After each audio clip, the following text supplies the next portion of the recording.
Selamat siang teman-teman, semoga kalian dalam keadaan sehat ya.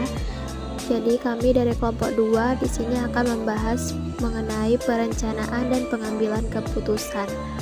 Sebelum itu, terlebih dahulu saya akan memperkenalkan anggota kelompok 2. Yang pertama Novalcai Sutasoid, yang kedua Muhammad Soleh, yang ketiga Hanisa Novitasari Sitorus, yang keempat Eka Saripa Sigurian, yang kelima Melani Dulisya Fitri, yang keenam Roma Sihol Marito. Konsep dasar perencanaan dan pengambilan keputusan. 1. Pengertian perencanaan.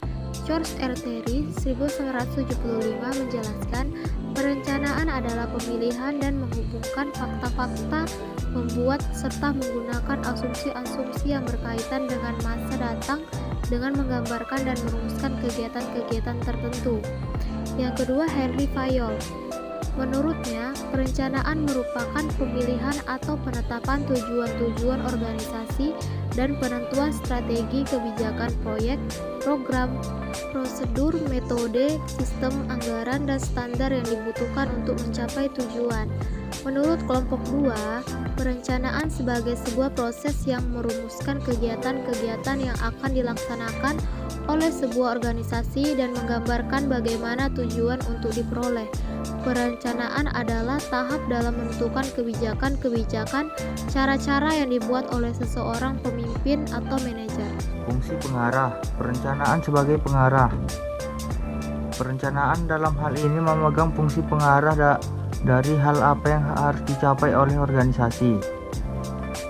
Perencanaan sebagai minimalisasi ketidakpastian. Perubahan seringkali sesuai dengan apa yang kita pikirkan. Perencanaan sebagai minimalisasi pemborosan sumber daya. Jika perencanaan dilakukan dengan baik, maka jumlah daya yang diperlukan dengan cara bagaimana penggunaannya. Perencanaan sebagai penetapan standar dalam pengawasan kualitas. Dalam perencanaan, perusahaan menentukan tujuan dan rencana-rencana untuk mencapai tujuan tersebut dalam pengawasan. Persyaratan perencanaan. Faktual atau realistis. Perencanaan yang baik perlu memenuhi persyaratan faktual atau realistis. Artinya, apa yang dirumuskan oleh perusahaan sesuai dengan fakta dan wajar untuk dicapai dalam kondisi tertentu yang dihadapi perusahaan. Logis dan rasional. Perencanaan baik juga untuk memenuhi syarat logis dan rasional, artinya apa yang dirumuskan dapat diterima oleh akal, dan oleh sebab itu maka perencanaan tersebut bisa dijalankan. Fleksibel. Perencanaan yang baik juga tidak berarti kaku dan kurang fleksibel. Perencanaan yang baik justru diharapkan tetap dapat beradaptasi dengan perubahan di masa yang akan datang, sekalipun tidak berarti bahwa planning dapat kita ubah seenaknya. Komitmen dapat dibangun dalam sebuah perusahaan jika seluruh anggota di perusahaan beranggapan bahwa perencanaan yang dirumuskan telah sesuai dengan tujuan yang diinginkan oleh organisasi. Komprehensif. Perencanaan yang baik harus memenuhi syarat. Komprehensif artinya penyuluhan dan mengutmut aspek-aspek yang terkait langsung maupun tidak langsung terhadap perusahaan. Melakukan perencanaan. Tahap-tahap perencanaan. 1. Menetapkan tujuan atau serangkaian tujuan. Tanpa rumusan tujuan yang jelas, organisasi akan menggunakan sumber dayanya secara tidak efektif. 2. Merumuskan keadaan saat ini. Pemahaman akan posisi perusahaan sekarang dari tujuan yang hendak dicapai atau sumber daya yang tersedia untuk pencapaian tujuan adalah sangat penting, karena tujuan dan rencana menyangkut waktu yang akan datang. 3. Mengidentifikasikan segala kemudahan dan hambatan. Mengidentifikasikan segala kemudahan dan hambatan, segala kekuatan dan kelemahan serta kemudahan dan hambatan perlu diidentifikasikan untuk mengukur kemampuan organisasi dalam mencapai tujuan. 4. Mengembangkan rencana atau serangkaian kegiatan untuk pencapaian tujuan. Tahap terakhir dalam proses perencanaan meliputi pengembangan berbagai alternatif kegiatan untuk pencapaian tujuan, penilaian alternatif tersebut, dan pemilihan alternatif terbaik atau paling memuaskan di antara berbagai alternatif yang ada. Tujuan dan rencana dalam proses perencanaan. Tujuan atau goals pada dasarnya adalah hasil akhir yang diharapkan dapat diraih atau dicapai oleh individu, kelompok, atau seluruh organisasi. Sedangkan rencana atau plans adalah segala bentuk konsep dan dokumentasi yang menggambarkan bagaimana tujuan akan dicapai dan bagaimana sumber daya perusahaan akan dialokasikan. Penjadwalan dari proses pencapaian tujuan hingga segala hal yang terkait dengan pencapaian tujuan. Sebagai seorang manajer perencanaan, tujuan dan rencana adalah sesuatu yang harus dirumuskan olehnya. Beberapa jenis tujuan atau types of goals. 1. Tujuan strategis, yaitu tujuan yang ingin dicapai oleh perusahaan dalam jangka waktu yang relatif lama, biasanya antara 3 hingga 5 tahun, bahkan lebih. 2. Tujuan taktis, yaitu tujuan yang ingin dicapai oleh perusahaan dalam jangka waktu menengah, relatif lebih singkat dari tujuan strategis, biasanya antara 1 hingga 3 tahun. 3. Tujuan operasional, yaitu tujuan yang ingin dicapai dalam satu periode kegiatan perusahaan, biasanya antara 6 bulan hingga 1 tahun.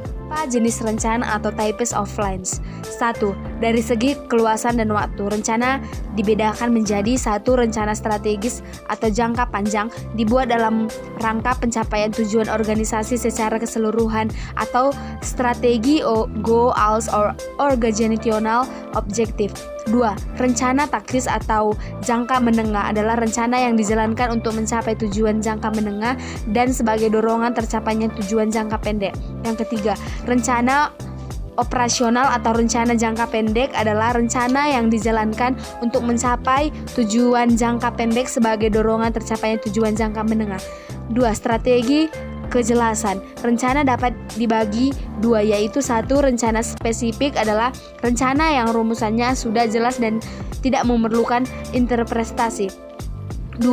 Rencana direktif adalah rencana yang dirumuskan untuk mencapai tujuan tertentu, akan tetapi pada pencapaiannya memberikan keleluasan dan fleksibilitas untuk pencapaiannya.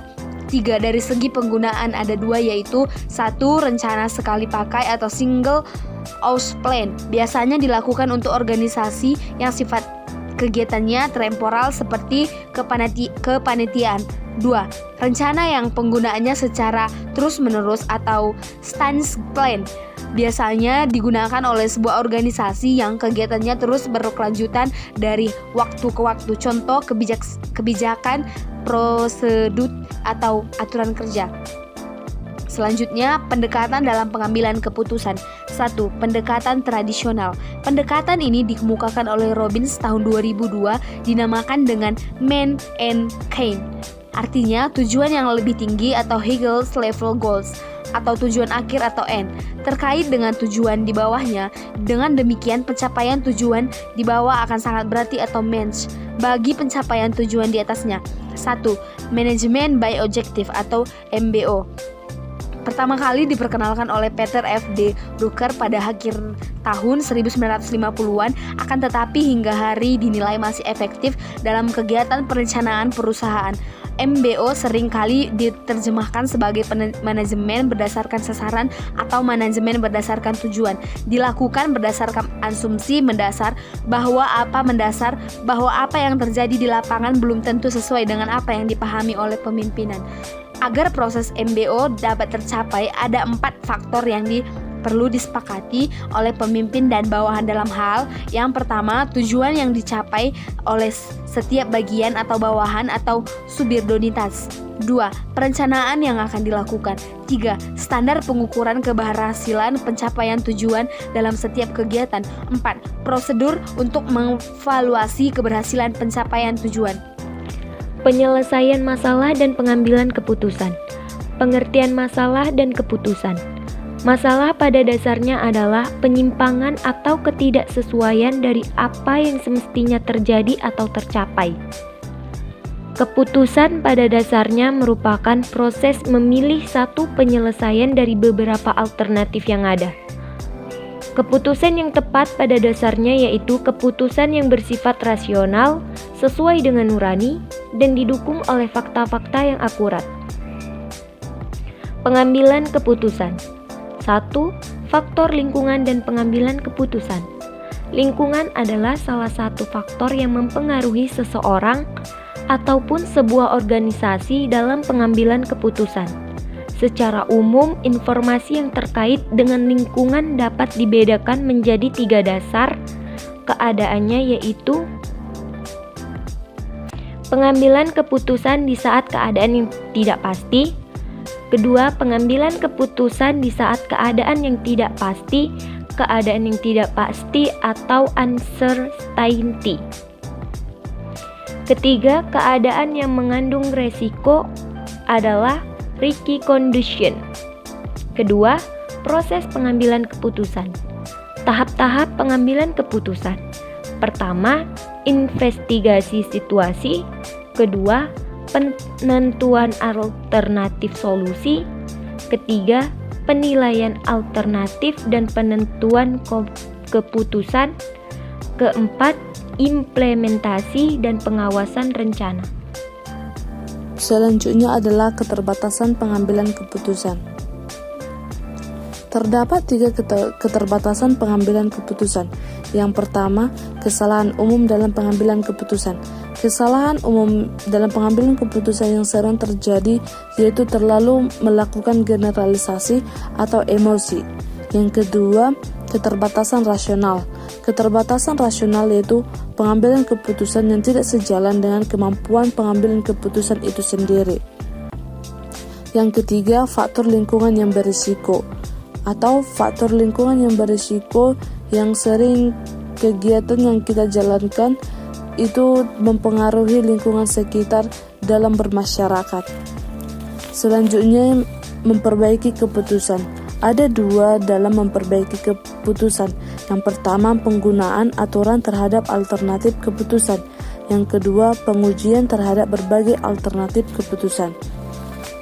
Yang pertama, penggunaan aturan terhadap alternatif keputusan adalah yaitu untuk memastikan apakah alternatif keputusan yang diambil akan memenuhi kriteria-kriteria yang dianggap harus dipenuhi untuk setiap keputusan.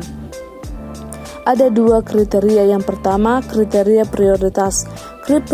Kriteria prioritas yaitu setiap alternatif keputusan akan disusun berdasarkan tingkat prioritasnya yang tertinggi hingga yang terendah.